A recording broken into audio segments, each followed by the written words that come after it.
Hey guys, welcome back to my channel. It's been quite some time, but I would like to welcome you guys to my channel where I share stories based on my life. Some may make you laugh, some may make you cry, some may make you even downright judge me. But who cares? As long as you are gaining some valuable lessons to help you in your life's journey. Welcome to Unscripted.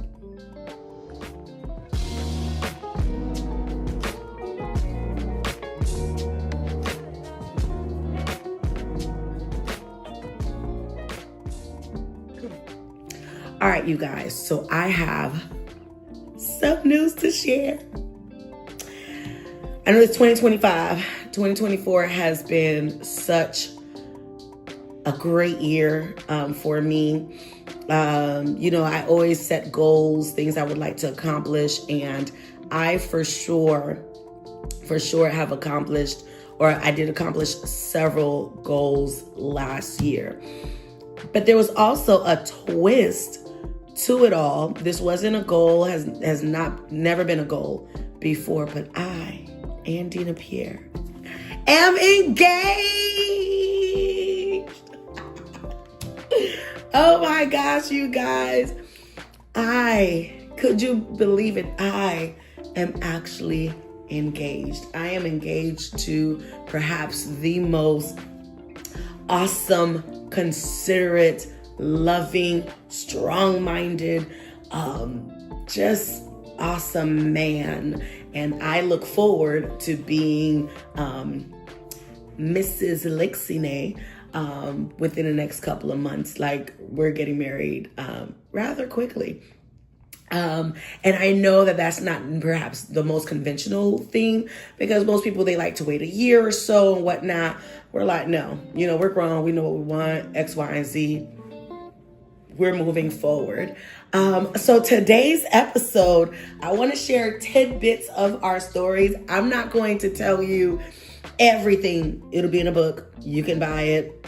The goal is to have it actually on our wedding date, which is April 5th. So, you could, buy it then. However, I did want to kind of share some of our stories. All right. So just to make sure that I'm not everywhere, this still is going to be raw, real, and unfiltered. However, I do have my little laptop here. So if I'm looking away, it's to make sure I'm still going in sequence, because just speaking on our love story, I can go everywhere in my excitement. All right. So before I tell you how we met, let me start off with, y'all.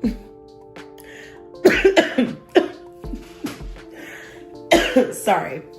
Let me start off with this. I was not interested in being in a relationship. Which, by the way, don't you like my cup? My bestie got me this for Christmas. Does this ring make me look engaged? It sure does.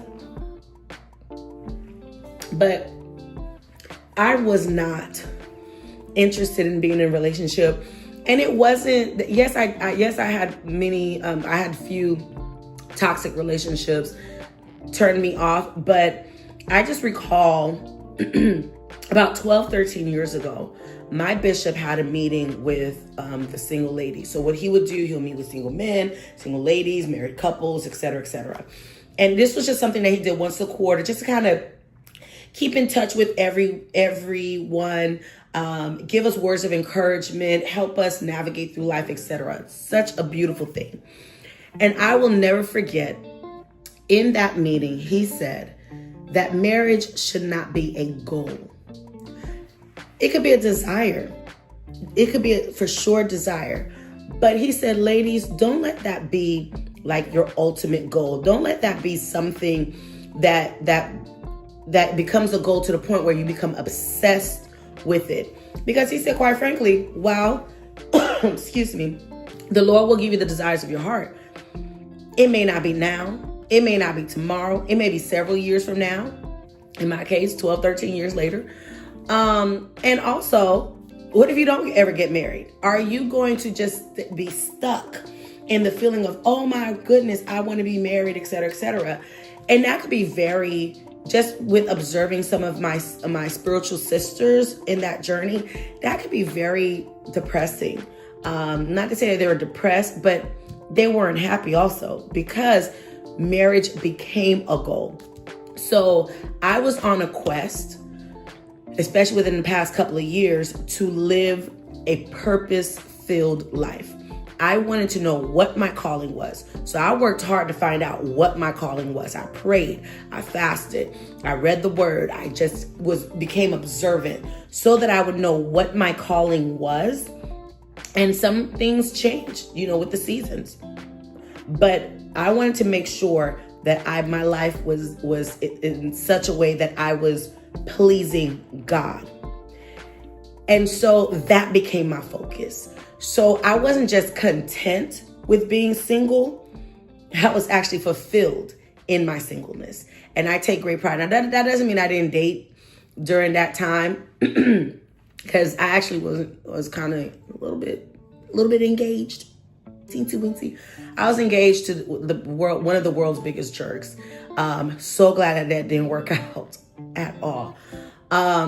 And then even after that, many years after that relationship broke up, I want to say maybe about 5-6 years ago, I was dating someone else, and praise God, that one was he was a loser. What does that say about me? I just, at that time, didn't make right decisions. So I can't even fully blame them. I was at fault too, because I just made poor decisions. But nonetheless, I'm wiser now. Hallelujah. But anyhow, so I became just fulfilled in my singleness. That didn't mean I didn't desire, to be married or anything like that. It just wasn't a focus. So enters my now fiance into the picture. I didn't consider him, didn't think of him for several reasons. Number one, he was fair skinned. I usually like guys who are chocolate, like darker than me. Like the chocolate, the more chocolate, the better. Okay. What they say, the blacker the berry, the sweeter the juice. That was just the type of dude that I like. Nice, smooth skin, just nice and chocolate. So, wasn't interested. And I also like big boys. My man is skinny.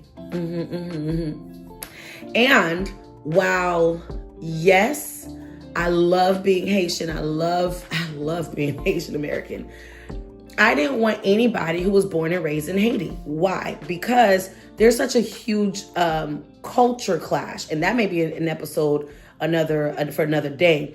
There's a huge culture clash. I'm very much Americanized, and American culture and Haitian culture are very two different things. And not to say that people who come from two different cultures cannot coexist and cannot have a successful marriage. I know plenty who have successful marriages. I just didn't want to go through the stress of it all. So I wasn't interested.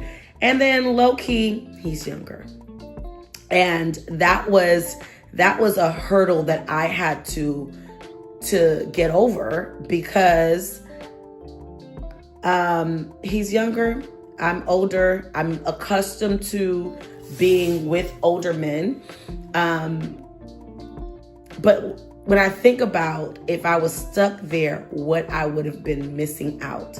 I would have missed out on this great guy, this good guy who treats me like the queen that I am, who loves me, who, like I said, considers me in all things, who's all about protecting my heart, who's all about pushing me, to achieve my goals and so forth, who's very ambitious. I would have missed all of that if I was just stuck on my little list, okay? And quiet as it's kept, that man is cute. Like, he is cute, but I was so stuck on my list that I was like, I don't care how cute you are.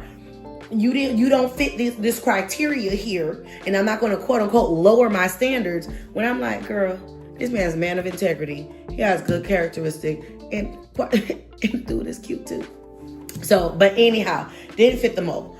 But when I first met him, y'all, I could not stand him. Let me tell you something, baby. That man had such a level of confidence in himself.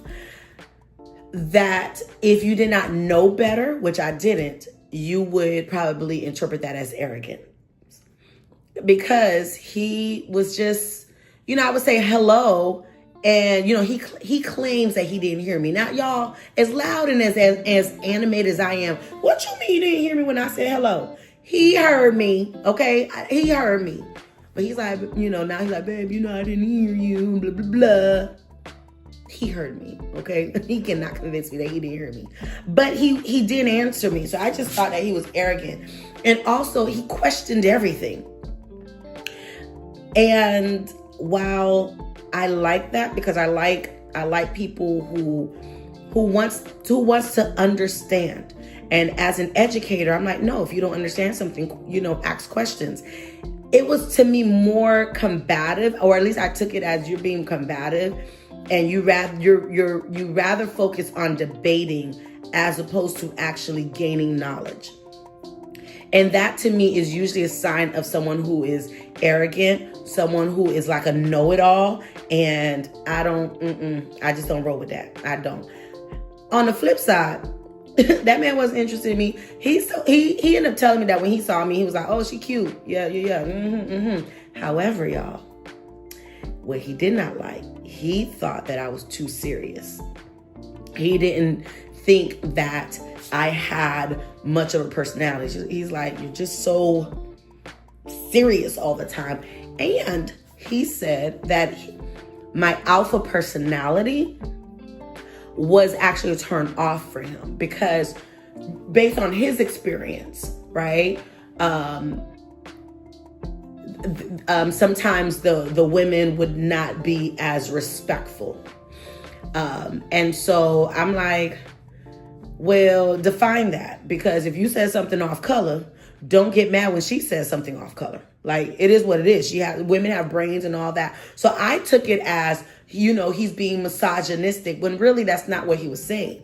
He was like, well, are you understanding? Are you willing to listen, hear me out? How are you in terms of communication? Or do you feel that you're right all the time, etc.?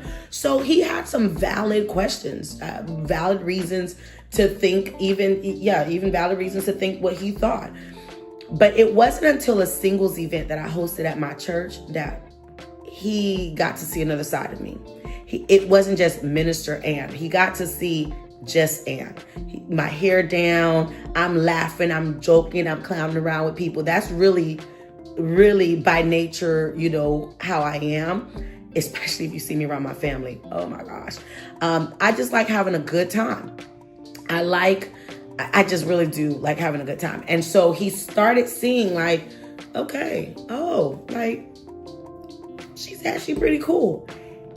Just so happened, same event, I looked at him like, oh, he's not as arrogant as I thought. Or, oh, I noticed that he's very much family oriented. And okay, maybe I could kind of soften up, because I was not too kind to him. I was not too kind. You need to read our book, which is coming out. We don't have a title yet, but we're working on it. But yeah, it was so funny how we both started seeing another side of each other, which lets me know, listen, or here's a lesson rather that you should know. People are always watching.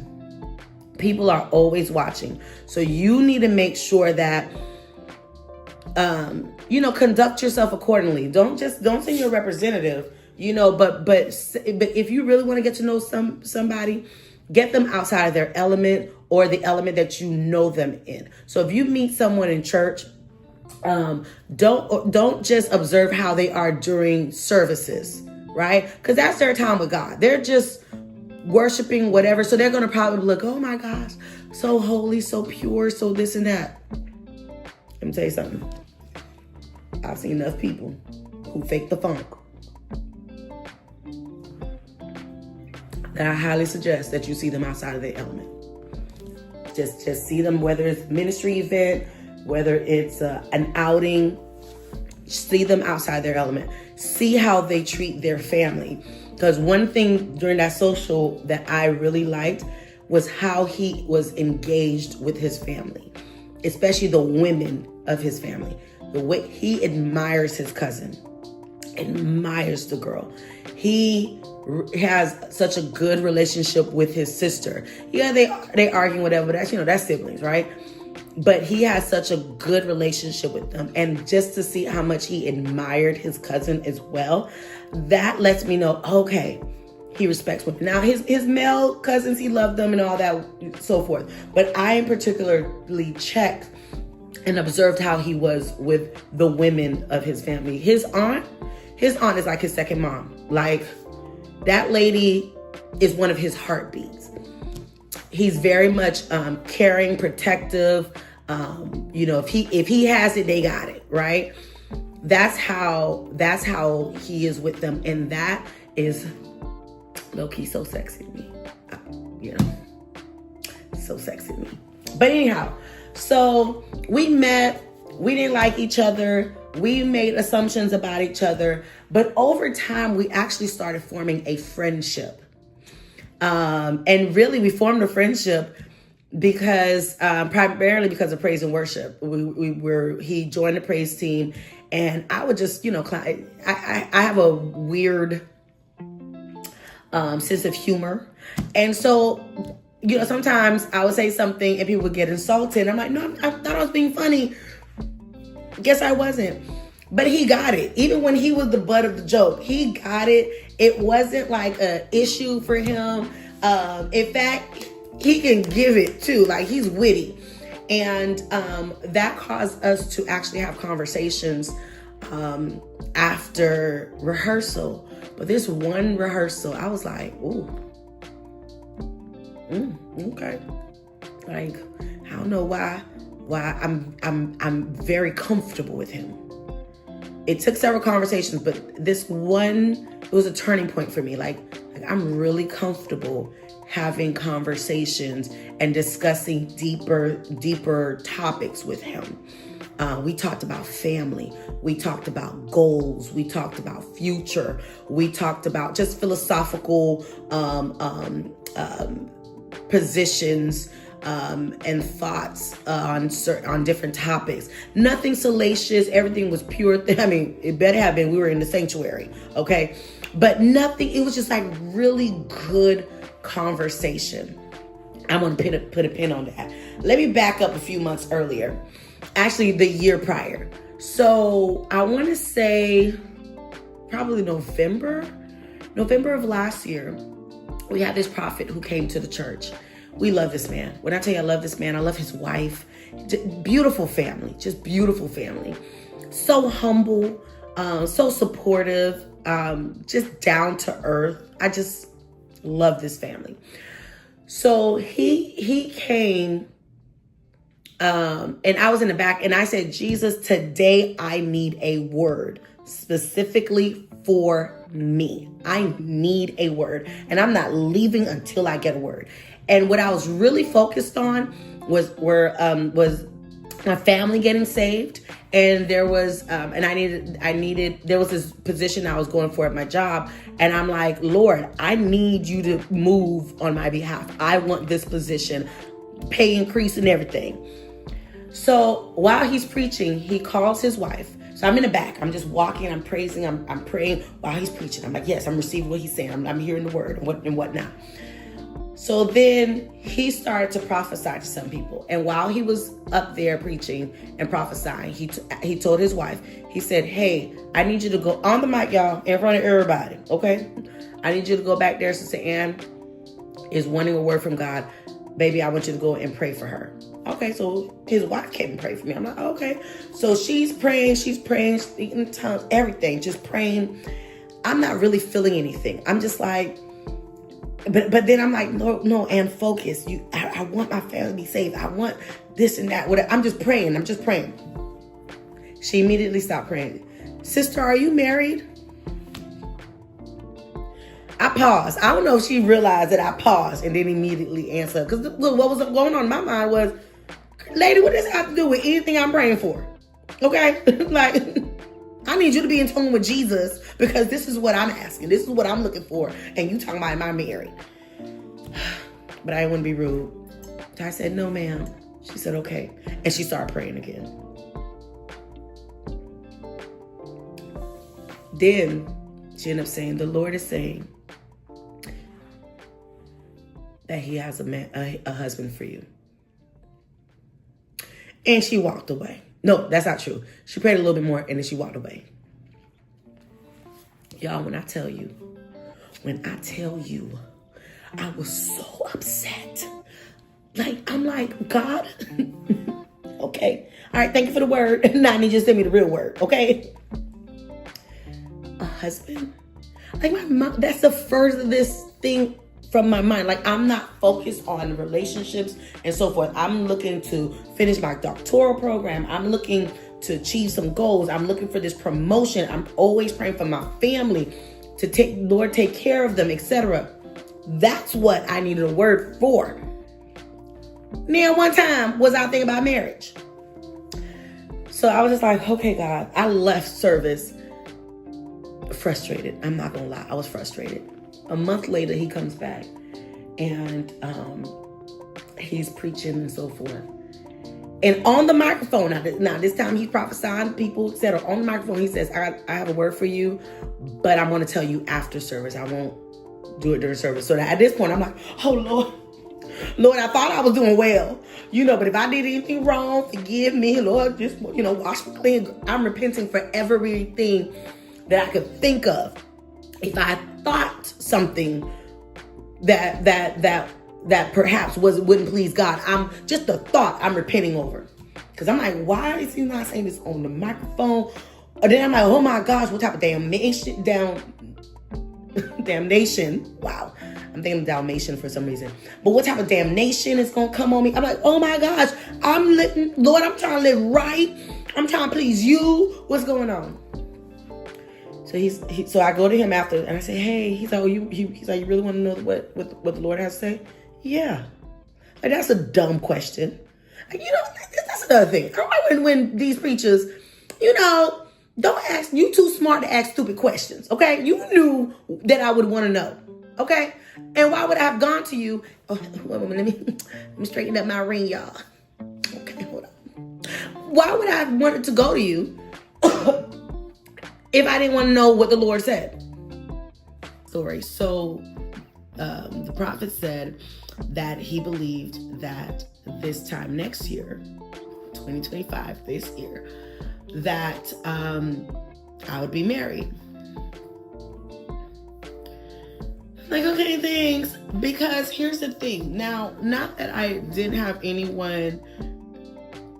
Yes, I had people who were interested in being with me, but I knew that I wasn't interested in any of them. So I didn't really see any suitors. And shortly after that, he said, oh, and they're not going to be from the mother church. Now, again, I go to the Haitian ministry. We're part of an umbrella of churches. And so the mother church, of course, is the main church. And they have the largest number of people. I'm from the mother church. I'm still associated with the mother church and so forth. So naturally, I would think that, okay, well, whatever guy that would be my husband would come from the church. And he was like, nah, nope. And while he didn't say it, in my spirit, I knew that he would come from my current church. And I'm like, look, we're a small church. We're a church startup. There's not a lot of guys. There's men, but they're married. I'm like, so in my mind, there's not a lot of guys. And the guys that are there, while I do love them, because they are my babies, and let me tell you something, I will fight for my babies. In my eyes, they're my babies. They're younger than me. And not just younger, they're significantly younger. So I'm just like, okay, whoever he is going to have to be someone who comes in the church. So outreach team, I need y'all to do y'all job and make sure you bring whomever to the church. Anyhow, so I just wasn't pleased with the word, but that's what I got. Not too long after that, however, we had a conference at my church, and he said, he said something, but let me give you the lead up. So the lead up was this. I'm setting up the continental breakfast station, getting coffee, getting sugar, getting just everything ready. Muffins. I'm just doing the works. Make sure everything's set up nice and whatever. He comes in, he's partaking of the coffee and so forth. And we're joking around because he's like, what's this little packets of sugar? He's like, where's the real sugar? I'm like, I got you, bro. Let me go get it and so forth. So when he came back, I'm putting everything down. And there were it was a minister's meeting. There were a few other ministers that came and he's like, I don't know. I'm just so excited. I'm like, oh, okay. I'm just so excited for you. I just feel that you're going to get married.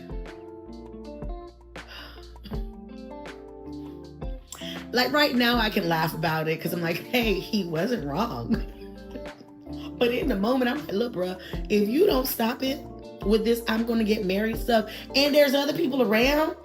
Like, and he was genuinely excited. He was, that's how you know you got a real prophet right there, because he didn't doubt it. He didn't doubt any of it.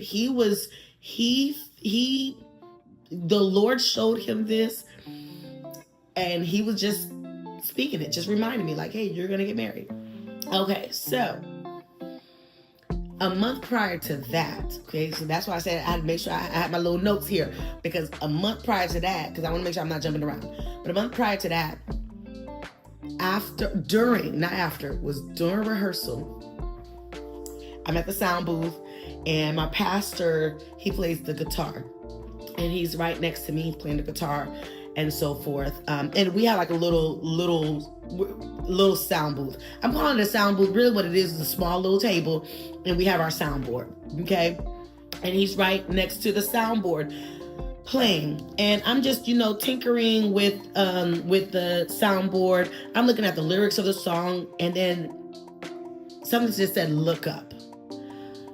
I looked up, and I saw my now fiance, because he sings and he also plays the tumble, the congos. I looked up and he was playing the congo. And I was like, oh, he cute. I'm like, oh, this when he was this cute. And I was like, oh my gosh, Ann, like, focus on Jesus. You're in rehearsal right now. Just focus on Jesus. And focus on these words. Like, you don't be looking at this dude. And so I look back down, and I'm just trying to figure out where they are in the song. Listen, my whole mind was just gone. Wasn't even paying attention to the song. Where are they? All right, get back to this. Let me just get it together. I looked up again, and this time, he looked at me. I smirked. He smirked. And it was one of those blushing smirks that he gave me. And I gave it right back. And I looked down. Mind you, there's other people there. So for the life of me, I'm like, Lord, I hope nobody saw that. But it was just at that moment where I was like, ooh. And then I shook it off. We ended up having a nice conversation. Again, like we just had these just really good conversations. We ended up having a nice conversation, but I was just like, no, Ann, just he's too young, he's this and that. Again, he didn't fit that list. Although I'm like literally looking at that man and be like, oh, he cute. But I was like, no, pull yourself together, Ann. So not too long after, he would do some slick stuff, okay? So I taught English as a second language.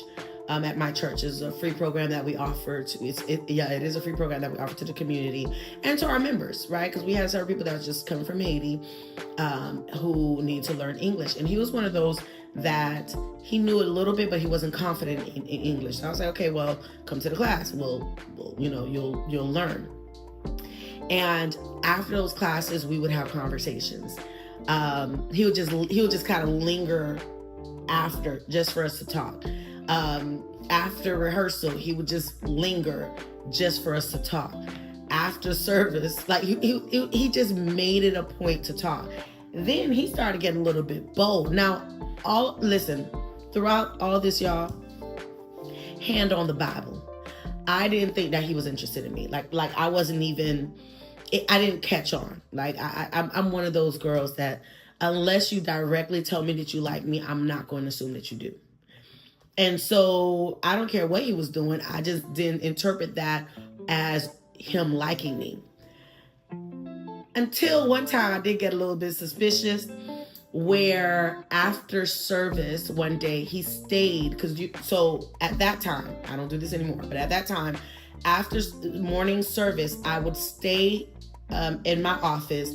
I would work on ministry things, etc., all the way to evening service. Because if I go home, it would have been very difficult for me to want to get up and go to church that night. So I was like, well, let me do that. And plus, I know I have a lot of things to do. Let me just get the work done, etc. So I did that. One day he stayed. And he stayed under the auspices of him needing assistance for an interview that he was going to go for. And he did have an interview, job interview, etc. But during the English class, we went over interview questions, etc. So he was smart in terms of doing that, because I'm like, oh, okay, well, he's applying the things that we learned. He want to make sure that we're good to go, etc. But I noticed the things that he was discussing, topics that he was discussing in between the interview questions. I'm like, you're getting kind of personal. He straight up was like, in a relationship, what do you think you can bring to the table? What? What are you talking about? And when he asked me that a second time, I was like, I don't know why. I was like, well, let me just answer. And for me, the thing I said was, what I hope to bring my husband is peace. I don't want to be in a home where we're arguing so much. Not to say that we wouldn't argue or anything like that, but I want him to find peace while he's with me. Baby, I don't know. Listen, at that time I didn't know his past or anything like that. But that right there, to my understanding, was all he needed to know. And not to say that he didn't ask me a whole bunch of other questions and so forth, even, later on.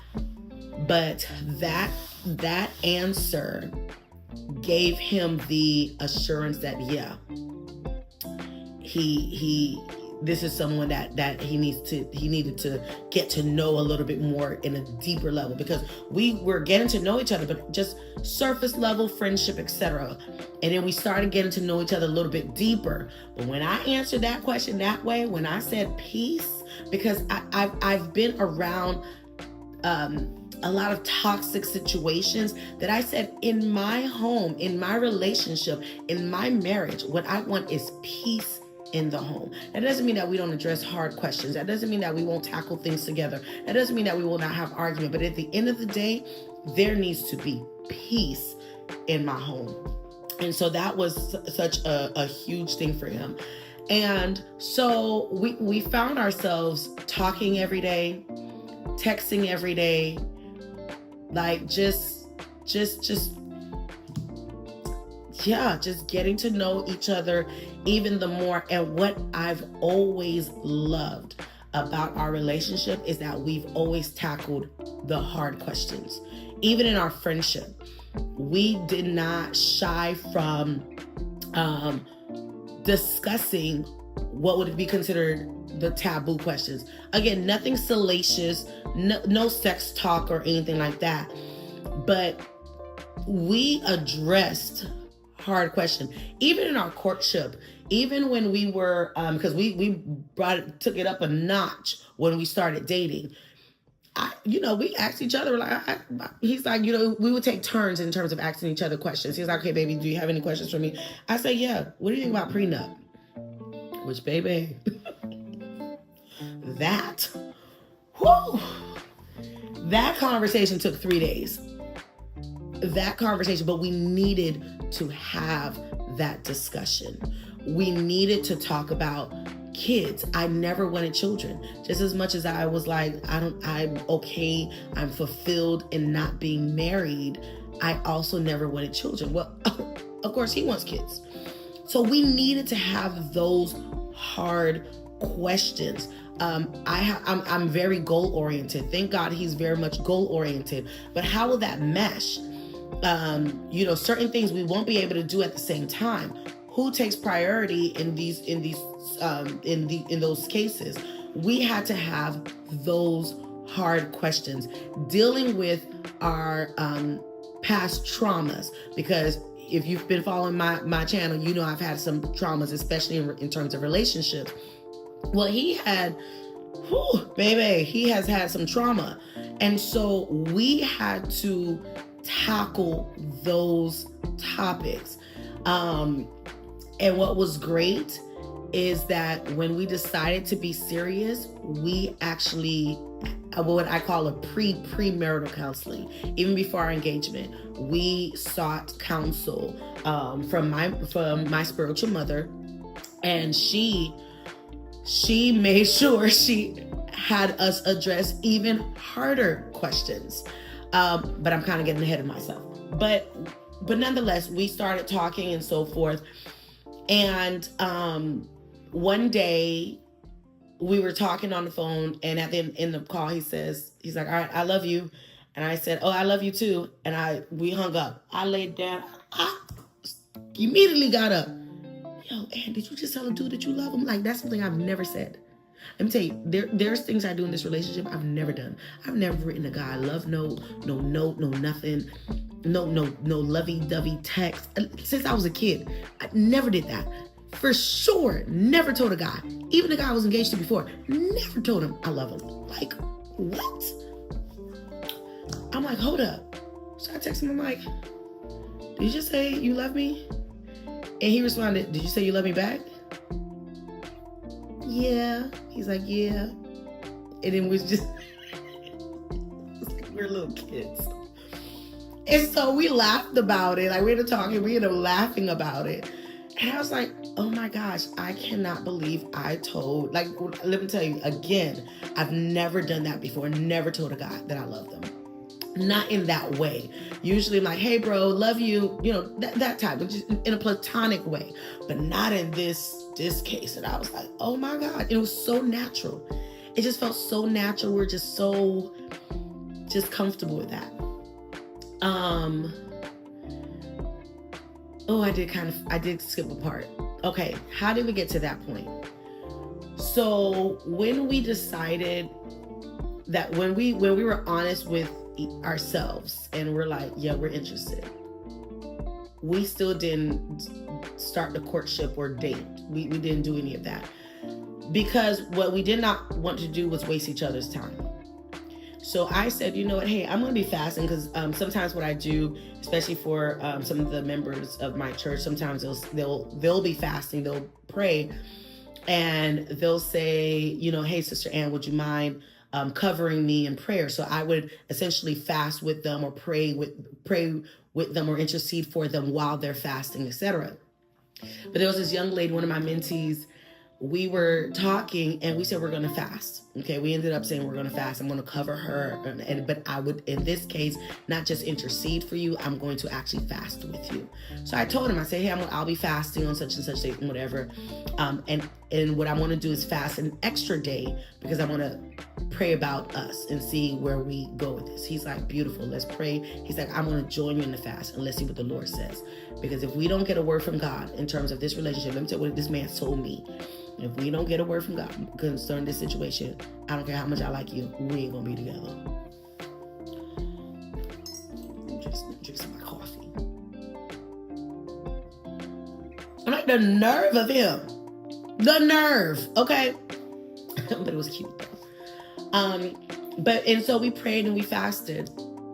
And I believe that I did receive a confirmation that we were meant to be together. But he that findeth the wife findeth a good thing.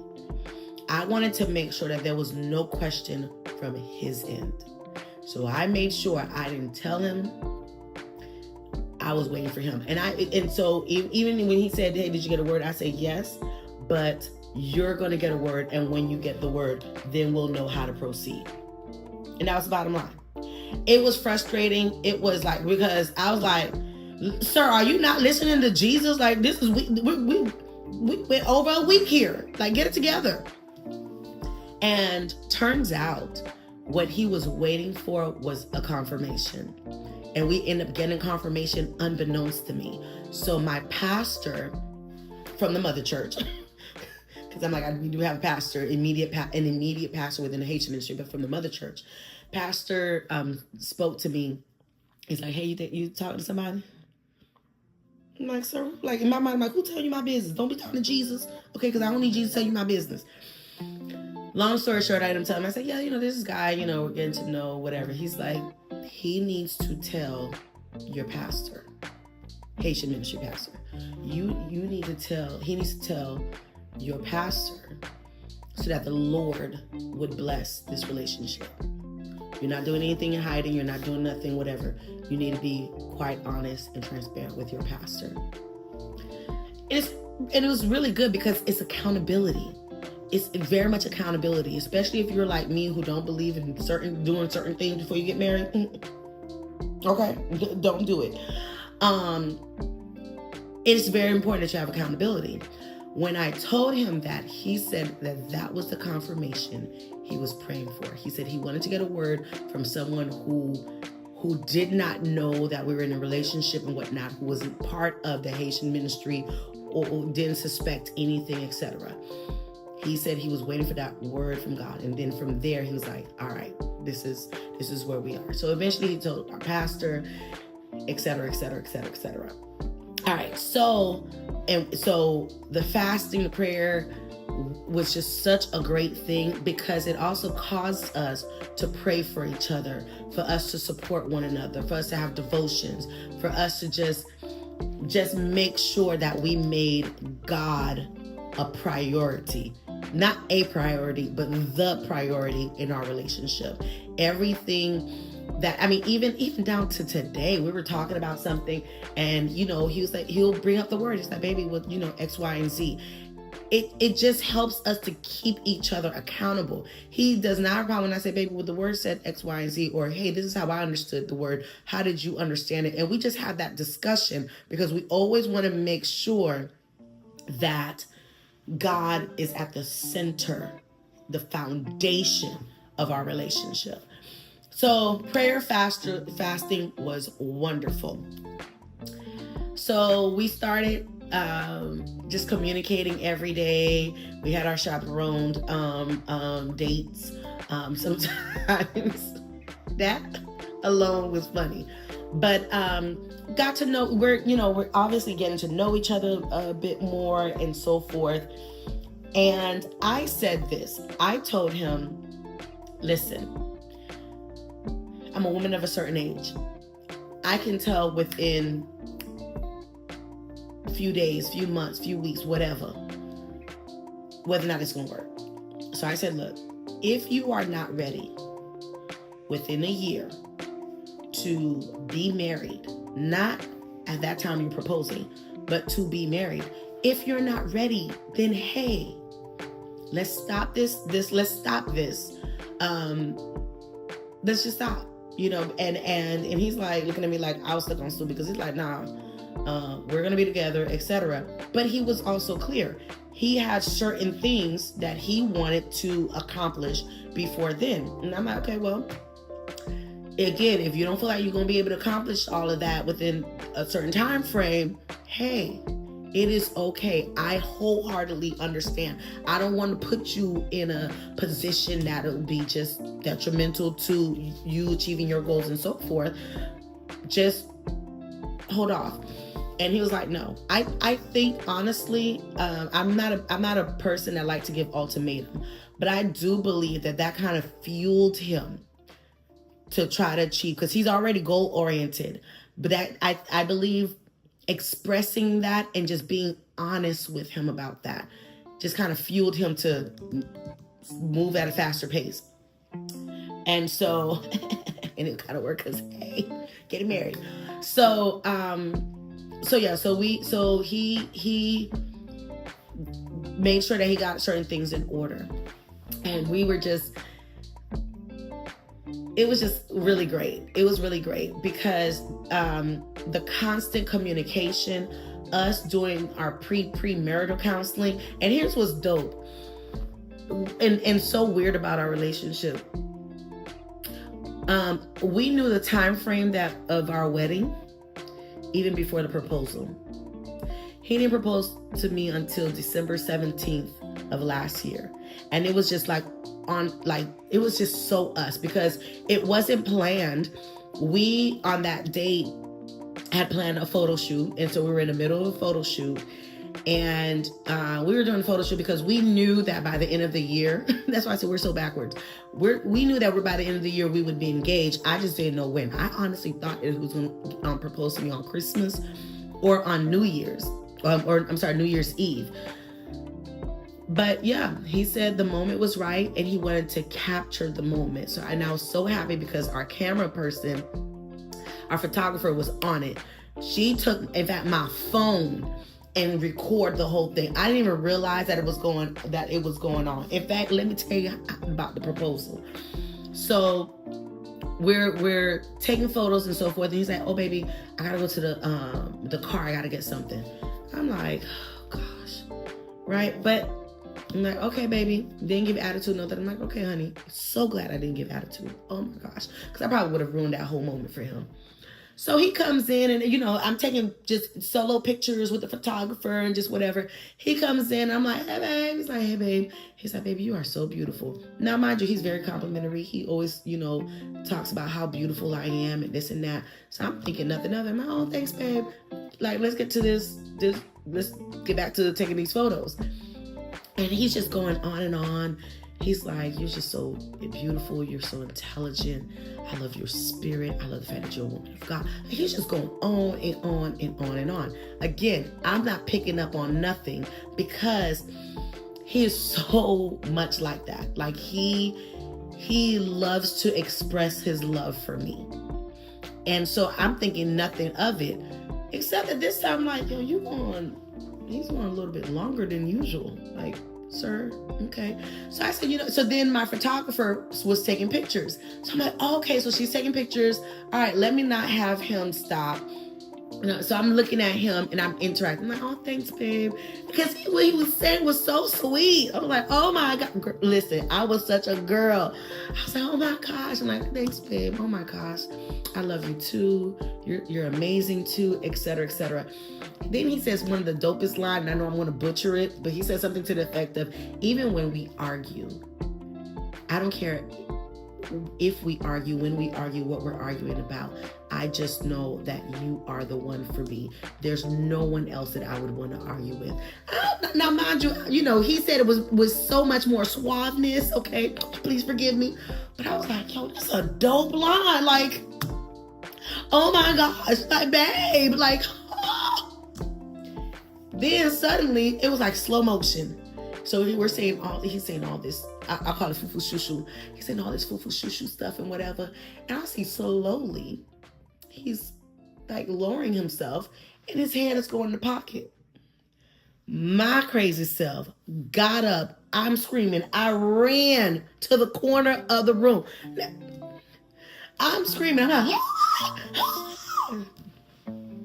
in the middle of all that, it dawned on me like, "Yo, he's on his knees waiting for you." I'm like, "And get your fat tail right back on this bench so he could finish doing what he was doing." Okay. So I go back. I'm like, "Oh my gosh, babe. Oh my gosh." I'm like, "Okay, I'm not going to cry." And I said, I sure enough was not going to cry because that makeup that I had on that day for this photo shoot, I was not going to mess that up. Okay. So I'm just like, "Oh my God. Okay, babe. Okay." And he's like, he's talking. I promise you guys, I didn't hear not one word he said. He later on told me that he had asked me like 2 times, will I marry him?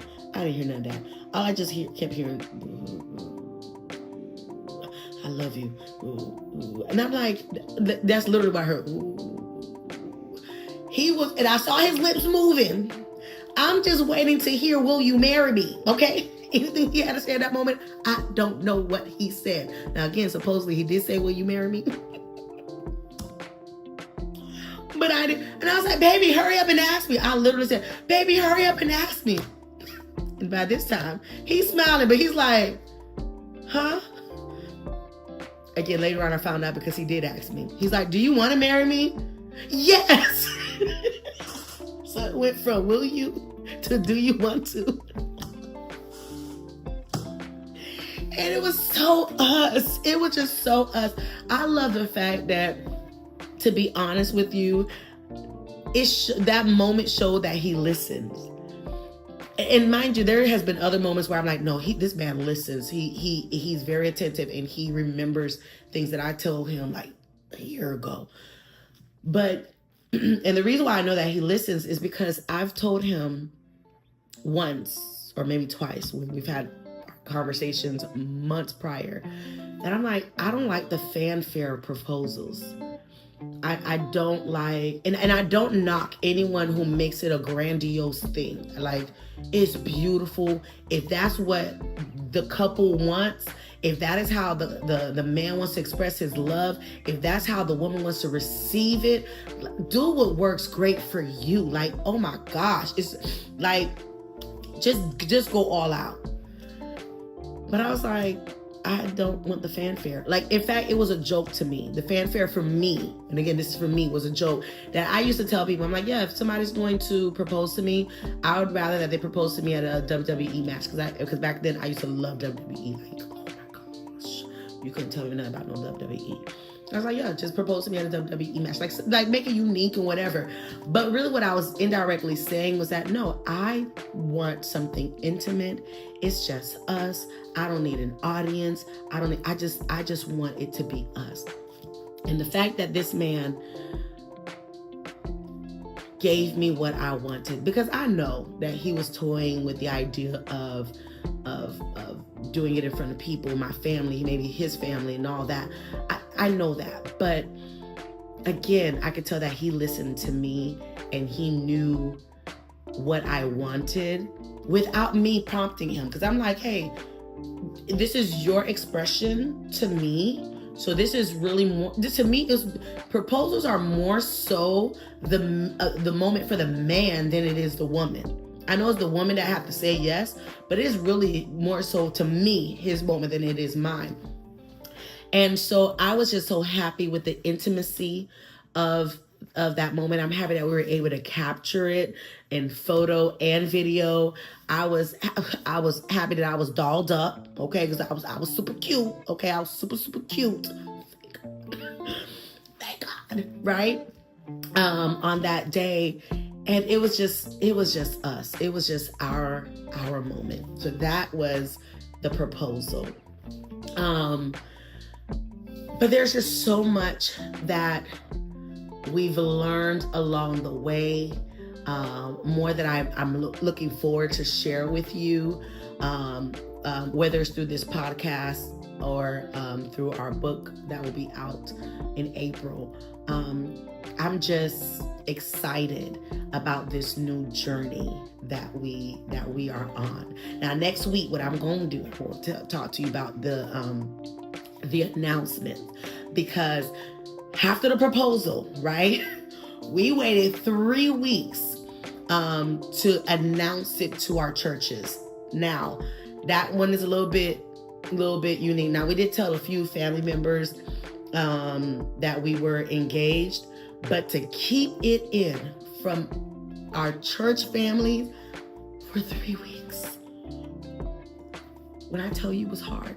Like, real talk, y'all, it was just this past Sunday that we actually made the announcement to both churches. So more on that next week. But it was such a beautiful moment. Although in the background, a lot of craziness. A lot of craziness. But more on that next week. So be sure, if you have not already, subscribe to my channel. Make sure you follow me on Instagram and Facebook at Works by Dina. Again, that's Works by Dina. Turn on the notification bell so that you won't miss out on any episode. Share this link, share this crazy podcast to other people. And I more than likely they'll also enjoy it. So I hope that in the midst of all this, I did not directly say, hey, here's the lesson that you should learn. But I'm hoping that within my story that you gain some nuggets, i.e. be fulfilled in your singleness if you're not married. It is okay. It is okay that marriage is not a goal, a desire, but not necessarily a goal. Make sure that you put God first in your relationships. Make sure that you don't let your first impression of someone lead you completely in terms of how you view that person, because first impression could be a false impression, as it was in this case. There's so many nuggets that I'm hoping that you got from this, making sure that your leadership, if you are in church, making sure that your spiritual pastors and leaders are involved for accountability purposes. Make sure that you are communicating. Don't shy from delving into deep topics to make sure that you guys are compatible, on the same page. Pray with each other. Do Bible studies with each other. Talk about things with each other. It forms solid friendships. It forms a deeper relationship that will prayerfully make for a great marriage. Praise God. All right, see you guys next week. Have a blessed one.